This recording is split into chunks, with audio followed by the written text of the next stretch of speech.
آپ تمام سننے والوں کو مسز وحید کا پراسرار واقعات میں السلام علیکم۔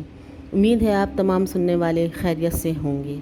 چلتے ہیں ہم اپنی پہلی ای میل کی طرف جو ہمیں کراچی لالو کھیت سے طفیل نے بھیجی ہے۔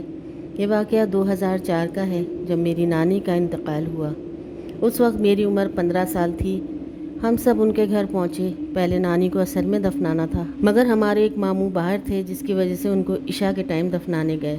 ہم لوگ کیونکہ برادری والے ہیں، ہمارا قبرستان سپر ہائی وے سے آگے ٹول پلازا کے قریب ہے۔ کافی بڑا قبرستان ہے، بہت لوگ جانتے ہوں گے مگر اس قبرستان کا نام نہیں بتاؤں گا۔ اس قبرستان میں درخت بھی کافی لگے ہوئے تھے مگر رات کے ٹائم لائٹ کا کوئی انتظام نہیں۔ عشاء کی نماز کے بعد ہم لوگ تقریباً 20-25 افراد تھے جو ایک بس کرائی تھی، اس میں ہم لوگ گئے۔ جب ہم نانی کو دفنانے قبرستان پہنچے اس ٹائم کافی سناٹا تھا اور نہ لائٹ کا کوئی انتظام تھا۔ ہم اپنے ساتھ 3 ٹارچیں لے کر گئے تھے۔ جس وقت نانی کو دفنانے گئے تھے اس ٹائم مجھے بھی ڈر لگ رہا تھا کیونکہ میں بھی بہت چھوٹا تھا۔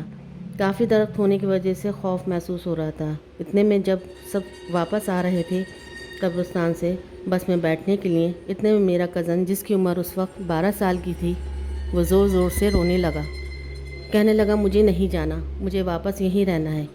تمام خاندان والے سمجھے شاید اپنی نانی کے غم میں بول رہا ہے۔ سب نے کہا چپ ہو جاؤ بیٹا، مگر وہاں کے ایک چبوترے پر بیٹھ گیا۔ پھر ماموں نے اسے اٹھایا اور بس میں لے جا کر بٹھایا۔ بس چل دی۔ ایک دم میرا کزن اتنی زور سے سیٹ پر ہاتھ مارتا ہے اور عجیب سی آواز نکال کے بولتا ہے بس روکو۔ مگر ماموں اور نانا سمجھاتے ہیں بیٹا کیا ہوا، گھر جا رہے ہیں، مگر وہ دوبارہ چیختا ہے بہت ڈراؤنی آواز میں بس روکو۔ ماموں پوچھتے ہیں بس کیوں روکیں؟ وہ کہتا ہے مجھے واپس جانا ہے۔ وہ کہتے ہیں کہاں جانا ہے؟ کہتا ہے مجھے وہیں لے کے چلو جہاں سے آیا ہوں۔ ماموں کہتے ہیں کہاں سے آئے ہو؟ کہتا ہے قبرستان سے۔ ماموں کہتے ہیں بیٹا گھر جا رہے ہیں، پریشان نہیں ہو۔ اتنے میں تھوڑی دیر کے بعد میرا کزن اٹھ کے بھاگتا ہے، چلتی بس سے چھلانگ لگا دیتا ہے۔ اس وقت ہم لوگ ہائی وے پہ تھے۔ پھر ایک دم بس رکتی ہے اور سب لوگ میرے کزن کے پاس پہنچتے ہیں۔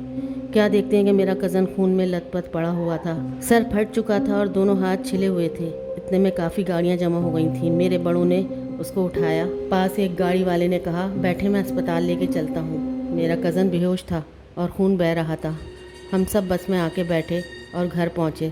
اسپتال گئے ہوئے تھے گھر کے سب بڑے۔ میرا کزن جس کو 2 دن تک ہوش نہیں آیا اور جب بھی ہوش آتا اور کہتا واپس لے کر جاؤ اور پھر بے ہوش ہو جاتا۔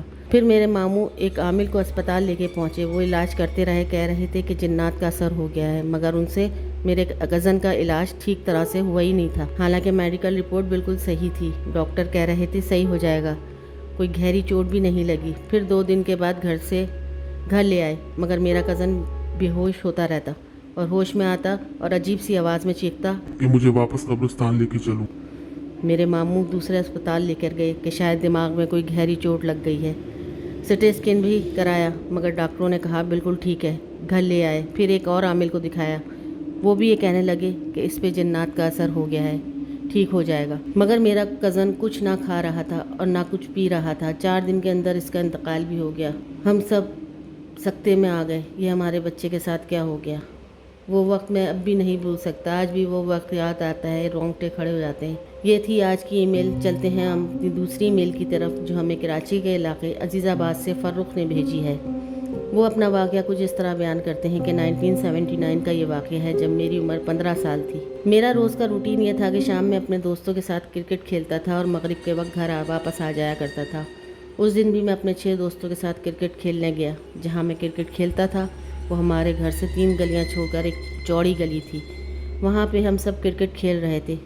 اسی گلی میں ایک بوسیدہ سا مکان تھا جو کئی سالوں سے بند تھا اور ٹوٹا پھوٹا، دیواریں بھی ساری ٹوٹی ہوئی تھیں۔ اکثر شام میں اس گھر میں کھیلتے ہوئے بال چلی جاتی تھی، کوئی بھی لڑکا کھود کر اٹھا کے لے آیا کرتا تھا۔ اس دن بھی کھیلتے کھیلتے مغرب ہو گئی اور میرے دوست نے لاسٹ بال پر اتنے زور کا چھکا مارا کہ اسی گھر کی چھت پہ چلی گئی۔ مغرب کی اذانیں ہو رہی تھیں۔ اس گھر سے کچھ فاصلے پر ہم تمام لڑکے کھڑے ہوئے یہ سوچ رہے تھے کہ بال اس گھر کی چھت سے اتار کر لے آئیں، کیونکہ روز روز بال نہیں خرید سکتے تھے، اتنے پیسے بھی نہیں ہوتے تھے۔ اتنے میں کہتا ہوں کہ یار چھوڑو، بال میں لے کر آتا ہوں۔ میرا تمام دوست کہتے ہیں لے آؤ ورنہ اندھیرا زیادہ ہو جائے گا۔ میں دوڑتا ہوا اس گھر کی دیوار پر چڑھنے لگتا ہوں تو ایک دم وسیم آ جاتا ہے، کہتا ہے بے یار دیوار پہ کیوں چڑھ رہے ہو، یہاں سے دروازہ کھلا تو ہے۔ پھر میں اور وسیم اوپر کی سیڑھیاں چڑھ کے جاتے ہیں۔